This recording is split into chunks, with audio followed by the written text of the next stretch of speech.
Very often people are complaining that they don't like cooking fish at home because it smells, it's difficult, they're kind of a little bit afraid of cooking it. And ironically, fish is, of all the foods, probably one of the easiest to cook. And this little dish is going to really demonstrate that. I'm going to use the air fryer, you could just as easily use the oven. I'm just going to literally wrap all my ingredients in a piece of foil, wrap them into a little parcel, throw them into the air fryer. With this dish, I'm also going to I'm using just a simple piece of haddock and a piece of hake in this dish. It's just what I had handy. I'd always recommend, if you can, in a domestic fridge, store your fish with some ice cubes. Just keeps it nice and cold, especially if it's overnight in the fridge. It just keeps it a lot fresher, because the best fish isn't the species, the best fish is the freshest fish. Now, with this dish also, I'm going to use some asparagus, some baby corn. I'm just going to make a simple little sauce type dressing using a piece of Japanese soy sauce. I'm using a gluten-free soy sauce. I find a lot of people are quite sensitive to gluten, so it's as easy to use the gluten-free as the one with gluten. And a little bit of olive oil. Going to flavour up with some Chinese five spice, just to give a bit of interest into the flavour, and a little bit of garlic. Now, asparagus, great little vegetable as well, and it's one that we should dwell on a little while, because it's a very, like all vegetables, it's packed with vitamins, vitamin K, vitamin E, vitamin A, vitamin C. It's got great chlorophyll, it's packed with antioxidants, and antioxidants being so important for combating oxidative stress, which is so important for the management of arthritis. There's also sulfurous compounds within asparagus. You'll find that asparagus is much better when it's grilled, steamed, methods of cookery that don't involve it to be submerged in water, because you'll always find asparagus, when you cook it in water, the water itself takes on a lot of the flavour, because the flavour compounds and a lot of the compounds in asparagus, such as asparagine, are quite water soluble.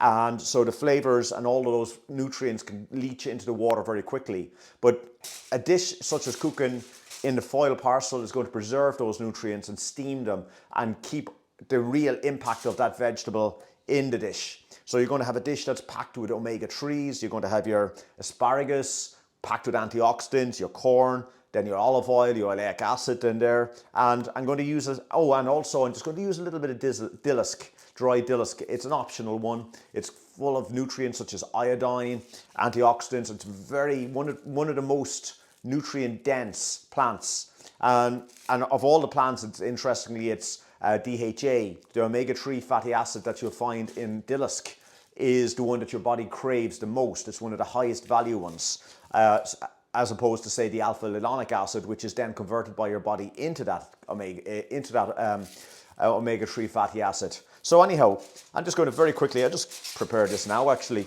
I have a clove of garlic, you can use a little less if you like it, and just into my bowl, I'm just going to squeeze the juice of half a lemon, just to show you how easy this dish actually is. I'm going to then add my five spice.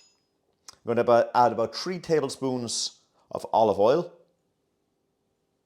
and about a tablespoon of my Japanese soy sauce. The reason I'm using a Japanese soy sauce is that I find that it's a little bit lighter than the Chinese soy sauce, and it tends to lend itself a little bit better to seafood and fish cookery. Then all I'm going to do is put that little marinade aside, take my sheet of tin foil. I'm going to put some of my vegetables on the bottom, about most of my corn, a couple of pieces of asparagus, just to lift the fish off a little bit. And what I've suggested in the recipe with this dish is to marinate your fish for a little while in the sauce, and just for about 5 minutes, just to let the flavour soak in. But for the sake of convenience, I'm just going to continue on cooking here. So I'm just going to coat my fish with the marinade or the sauce. Just get it nice and covered over. Then I'm going to just place it on top of my vegetables. Then I'm just going to add the rest of the sauce in here as well. Pop the rest of my asparagus on top. And I'm going to just break up my dillisk seaweed, spread it around the place. It's very high in glutamate as well, so it'll actually act like a seasoning as well.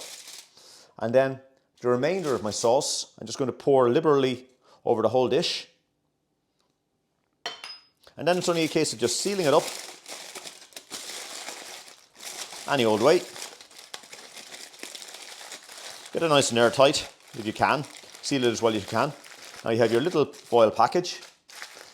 And then into the air fryer.